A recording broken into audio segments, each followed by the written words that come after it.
네, 여러분 다시 만나서 반갑습니다. 저는 와인 인문학 작가 황원입니다. 자, 오늘 여러분 이 내용을 경청해서 기억해 두시면 앞으로 프랑스 쪽으로 와인이 어떻게 전파되는지, 적어도 프랑스 와인의 유래와 역사에 관해서는 아마 전문가가 될 것입니다. 끝까지 함께 해주시면 감사하겠습니다. 네, 여러분 다시 만나서 반갑습니다. 저는 와인 인문학 작가 황원입니다. 저희가 지난 와인 인문학 편에서 조제에서 출발한 와인이 이탈리아로 와서 이탈리아에서는 어떻게 와인이 성장하고 발전했는지를 함께 그 과정을 살펴봤습니다. 자, 오늘은요, 로마에서 서유럽과 중부유럽 쪽으로는 와인이 어떻게 전개되는지, 전파되는지 그 과정을 살펴보는 시간 지금부터 펼쳐나가는데요. 한편으로는 불가능합니다. 워낙 내용이 많고 방대하기 때문인데요.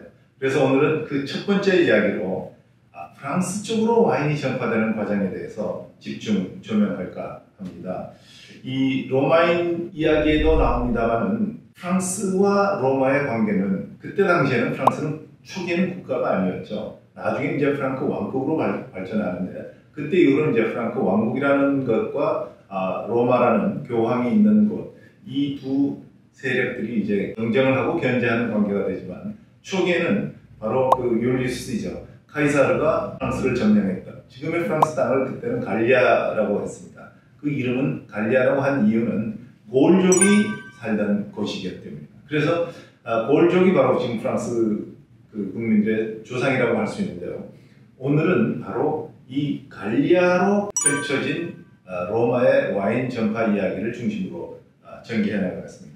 이 이야기를 본격 전개하기에 앞서 말이죠. 여러분 한 가지 반드시 기억해야 될 내용이 있습니다. 뭐냐면 바로 기원전 9세기, 그러니까 지금부터 약 3000년 가까이 전이죠. 그때 이미 마르세유 쪽에서, 그러니까 마르세유는 어디입니까? 지중해에서 면한, 물론 이탈리아에서 가깝지만 프랑스 땅이었습니다.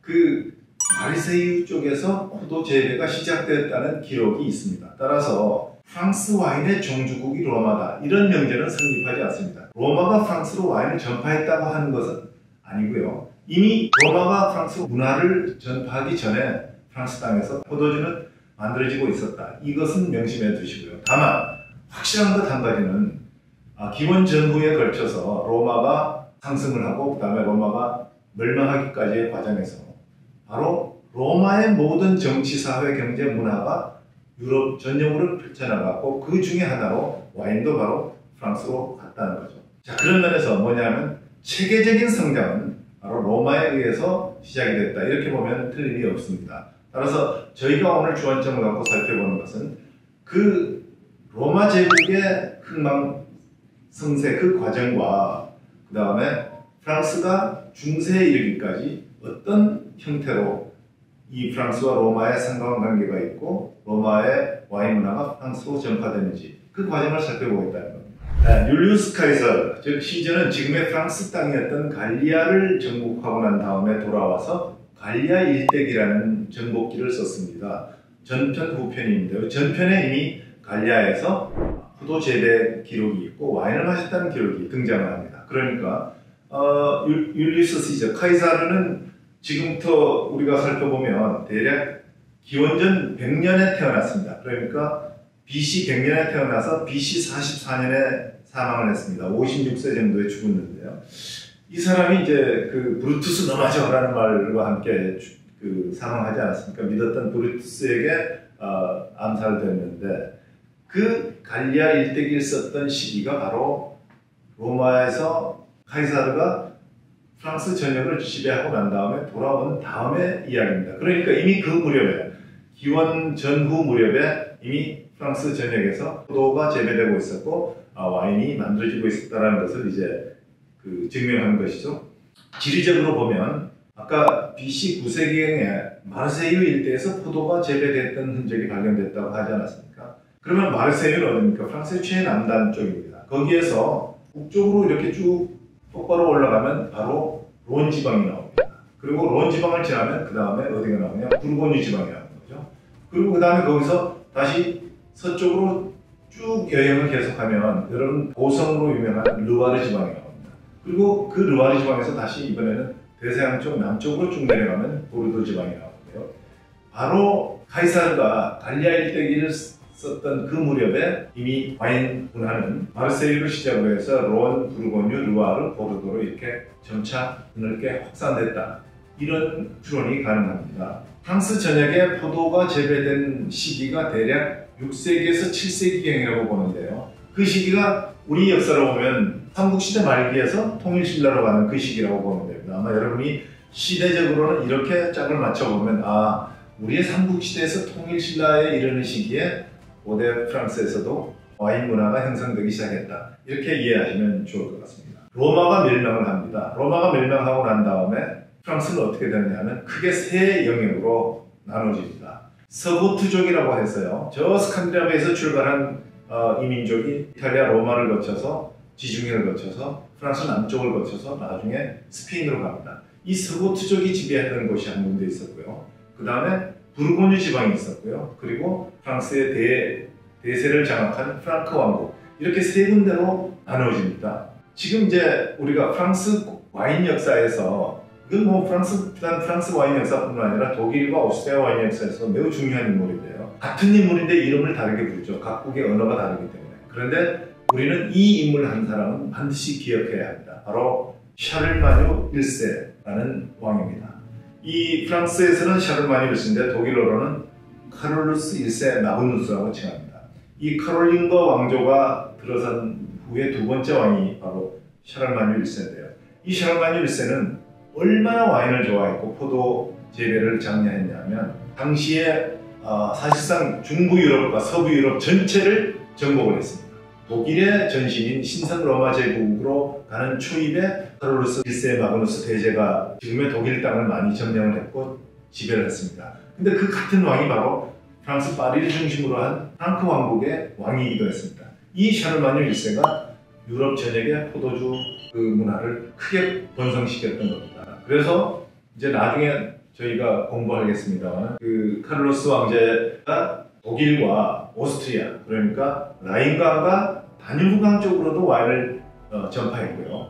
마찬가지로 자기가 중심지로 삼고 있었던 프랑크 왕국, 그러니까 파리를 중심으로 한 프랑스 전역에 와인을 대대적으로 전파했습니다. 샤를마뉴 왕의 어떤 그 와인 사랑을 상징적으로 보여주는 이름이 지금도 그 꼬르똥 샤르마뉴라고 해서 부르고뉴에 가면 최고급 와인을 만드는 와이너리 이름인데요. 이 꼬르똥 샤르마뉴가 바로 샤르마뉴 대제의 그 이름을 따서 지어진 와이너리 이름입니다. 자, 이제 본격적으로 중세 프랑스 와인 이야기 두 가지를 하고 이야기를 마무리할 건데요. 샤르마뉴 대제 이후에 한 200년 정도 지나면서 어떻게 됩니까? 프랑스하고 영국이 옛날에는 왕실 간의 혼인 관계가 있었어요. 그래서 국가의 경제도 약했습니다. 영국이 남부 일부를 프랑스가 왕이 지배를 했고요. 또 마찬가지로 프랑스의 서부하고 서남부 일대를 영국이 지배를 했습니다. 그리고 영국과 프랑스가 혼인 관계를 자주 맺었기 때문에 이것은 서로가 싸울 대상이 아니라 공존하던 그러한 상태였죠. 그 중에서 가장 광범위하게 가스코뉴 지방이라는 곳이 있는데요. 가스코뉴 지방은 어디냐면 지금의 피레네 산맥에서부터 보르도까지를 이루는 광범위한 지역인데 그곳이 왜 중요하냐면 당시에 유럽 전역에서 거둬지는 와인 수출에서 얻어지는 국가 재정 세금보다 이 가스코뉴 지방 한 곳에서 수출해서 얻어지는 세금이 더 많았는데 그거를 누가 지배하고 있었냐? 영국이 지배하고 있었습니다. 그래서 영국이 그 거대한 좋은 와인도 마시고 와인 수출에서 얻어지는 경제적 이익까지 가져갔던 거죠. 그러니까 프랑스 쪽 입장에서는 그것에 대한 불만이 엄청나게 커지고 있었습니다. 자, 그런데 이제 바로 1328년이라는 연도가 중요합니다. 바로 프랑스의 샤를 4세 왕이 사망한 해인데요.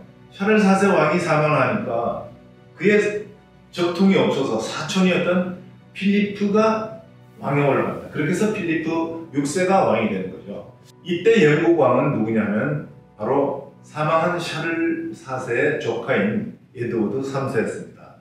에드워드 3세는 자기의 오촌 당숙이 왕이 되는 것보다는 내가 적통을 이어받아야 한다. 그러니까 나는 영국 왕이지만 프랑스 왕도 되겠다. 이렇게 한 겁니다. 그러니까 프랑스 왕조 입장에서는 선전포고를 받은 거랑 다름없죠. 아니 건방지게 지금 지가 어디다 대고 프랑스 왕이라고 선언을 해. 이렇게 해서 도화선이 돼서 전쟁이 시작됩니다.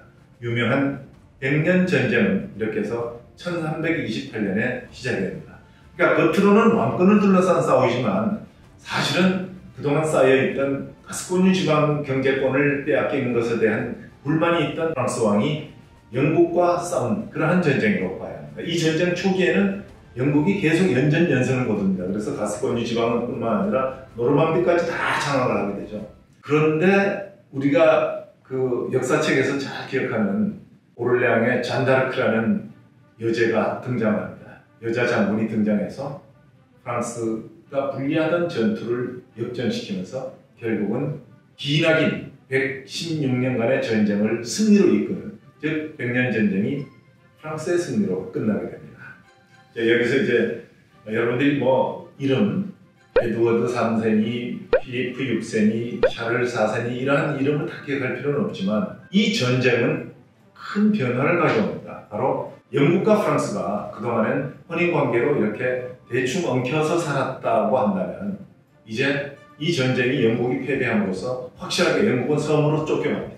그리고 영국은 거기에서 중세 왕 국가 체제를 확실하게 이제 확립하게 되고 프랑스는 프랑스대로 유럽 최강자에 오르는 그러한 모멘텀, 즉 전기가 되는 겁니다. 그리고 또 하나 와인 산업에서는 중요한 거죠. 프랑스가 보르도를 완전히 장악하게 됐다.